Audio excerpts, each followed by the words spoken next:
Court सर्वोच्च न्यायालय supreme court मुकदमा नंबर 291/1971 दिनांक 16 सितंबर 1976 को काल्पनिक घोषित किया। जब रामायण ही काल्पनिक है तो उसके जो भी पात्र हैं, राम भगवान, हनुमान, सीता, ये सब काल्पनिक है। और आपको जय सिया राम करने पर और अठजाम कराकर आपको सत्ता से दूर और शिक्षा से दूर करने का काम ये ब्राह्मण जाति के लोग जो कहते हैं कि हम ऊंच जात हैं, जिसने हमें ऊंची अपने आप को ऊंच जात कहा और हम सभी को नीच जात कहा, फिर भी आप उस ब्राह्मण को अपने गृह प्रवेश, बेटा बेटी के ब्याह, बेटा बेटी के जन्म पर नामकरण कराने के लिए उसका पैर पूजा करते हो और दक्षिणा देते हो। ये कितनी लानत की बात है। मैं तेली जाति से आता हूँ, मध्य प्रदेश की हमारे जाति की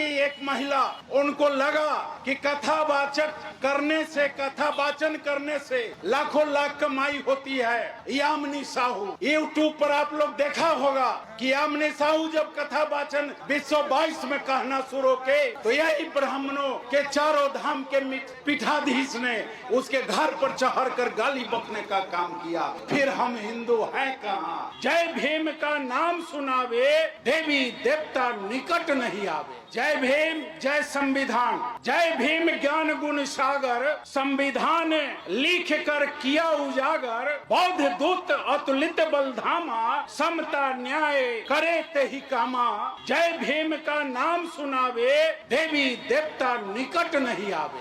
मेरे दोस्तों, बाबा साहेब अम्बेडकर ने संविधान में लिख दिया था कि 26 जनवरी 1950 के पहले जो भी देवी देवता ओझा गुण जो पाखंड फैलाते हैं, भ्रम जाल फैलाकर जनता को भ्रमित करते हैं, यह चीज 26 जनवरी 1950 के बाद करते हुए पकड़े जाएंगे, वह दंड के भागी होंगे। लेकिन दुर्भाग्य है कि इस देश के सत्ताधारी लोग ही उस पाखंड को बढ़ावा देने का काम कर रहे हैं। और वो बढ़ावा क्यों दे रहे हैं? वो इसलिए दे रहे हैं कि हमारे बाबा साहेब अम्बेडकर का जो संविधान है, जिसमें दलित पिछड़ों का अधिकार निहित है, उस अधिकार और उस संविधान को बदलने के लिए तत्पर यह भाजपा मनोवादियों की सरकार है। मेरे दोस्तों, मैं कहना चाहता हूँ, आप लोग जानते हैं या नहीं भी जानते हैं, रामायण जिसके सहारे आपको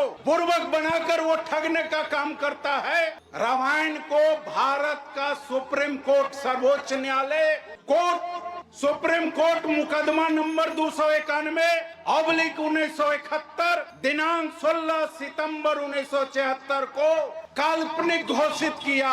जब रामायण ही काल्पनिक है तो उसके जो भी पात्र हैं, राम भगवान, हनुमान, सीता, ये सब काल्पनिक है। और आपको जय सिया राम करने पर और अठजाम कराकर आपको सत्ता से दूर और शिक्षा से दूर करने का काम ये ब्राह्मण जाति के लोग जो कहते हैं कि हम ऊंच जात हैं, जिसने हमें ऊंची अपने आप को ऊंच जात कहा और हम सभी को नीच जात कहा, फिर भी आप उस ब्राह्मण को अपने गृह प्रवेश, बेटा बेटी के ब्याह, बेटा बेटी के जन्म पर नामकरण कराने के लिए उसका पैर पूजा करते हो और दक्षिणा देते हो। ये कितनी लानत की बात है। हम लोग बहुत दिनों से आप सबों के बीच जगाने का काम कर रहे हैं। हमारी माताएं अंबेडकर चालीसा नहीं कराएगी, सिर्फ चालीसा कहवाएगी। और मैं पूछना चाहता हूं यहाँ जो लोग बैठे हुए हैं कि आपने जो भी जाग अष्टयाम या पूजा किया, रुद्राभिषेक किया, क्या उससे कुछ प्राप्ति मिली? अगर मिली तो मैं चुनौती देता हूं, वो प्राप्ति आपका नहीं। अगर आपका बच्चा बीडीओ, सीओ, इंजीनियर, डॉक्टर हुआ है तो वो बच्चे का मेहनत है, पढ़ाई के प्रति, आपके पूजा पाठ के प्रति नहीं। मुझे आश्चर्य होता है कि जब मेरे बच्चे पढ़कर IAS, IPS, डॉक्टर, इंजीनियर और बीडीओ बनते हैं तो हमारे उन बच्चे के माता पिता अष्टयाम और पूजा पाठ और हरिहर नाथ जाकर मंदिर का पूजा करते हैं, लेकिन अपने माता पिता का पूजा नहीं करते हैं। जिसके संस्कार से वह बच्चा मेहनत करके वीडियो सीओ, इंजीनियर और डॉक्टर बनने का काम किया। मैं रमन आजाद साहब को धन्यवाद देता हूं कि आपने हमारे पूर्वज अंबेडकर साहब की मूर्ति को स्थापित करके हमारे जो युवा साथी भटके हुए हैं उनको आंख खोलने का आप काम किए। आपका मैं इसलिए आभार व्यक्त करता हूं, धन्यवाद देता हूं। आप कहते हो कि ये कथावाचक अयोध्या का अंधा, जो अनहरा कथावाचक भद्राचार है, उसने क्या कहा आप लोग भी सुने होंगे कथावाचक में, मरे मुलायम काशी राम, जोर से बोलो जय सिया राम। किसके विषय में बोला? अभी भी आंख नहीं खुलता है कि आप उसके कथावाचक में जाते हो कथा सुनने और आपको आपके पूर्वजों को वो गाली देता है मन से और आप ताली बजाने का काम करते हो। ये अयोध्या का अनहरा जो भद्राचार है वो कहा मरे मुलायम काशी राम, जोर से बोलो जय सिया राम। ये गाली किसको दिया?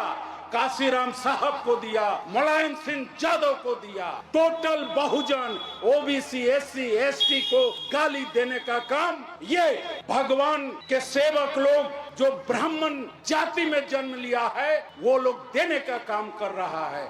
इसलिए वैसे कथावाचक, वैसे जग जप आपके गांव में हो उसका आप लोग बहिष्कार करने का काम कीजिए, चंदा देने का काम नहीं कीजिए। जब आप चंदा देते हो तभी मंदिर बनती है। आपको मैं बताना चाहता हूं कि मैं तेली जाति से आता हूं, मध्य प्रदेश की हमारे जाति की एक महिला, उनको लगा कि कथावाचक करने से, कथा वाचन करने से लाखों लाख कमाई होती है। यामिनी साहू, यूट्यूब पर आप लोग देखे होंगे, यूट्यूब पर आप लोग देखा होगा कि यामिनी साहू जब कथा वाचन 222 में कहना शुरू के तो यही ब्राह्मणों के चारों धाम के पीठाधीश ने उसके घर पर चढ़ कर गाली बकने का काम किया। फिर हम हिंदू हैं कहाँ? इसलिए मैं आप लोगों को बताना चाहता हूँ कि जब तक हमारे अरुण गुप्ता साहब ने कहा कि जब तक आप ब्राह्मणी संस्कृति को त्याग नहीं करेंगे तब तक आपका व्यवस्था का परिवर्तन नहीं होगा। जय भीम, जय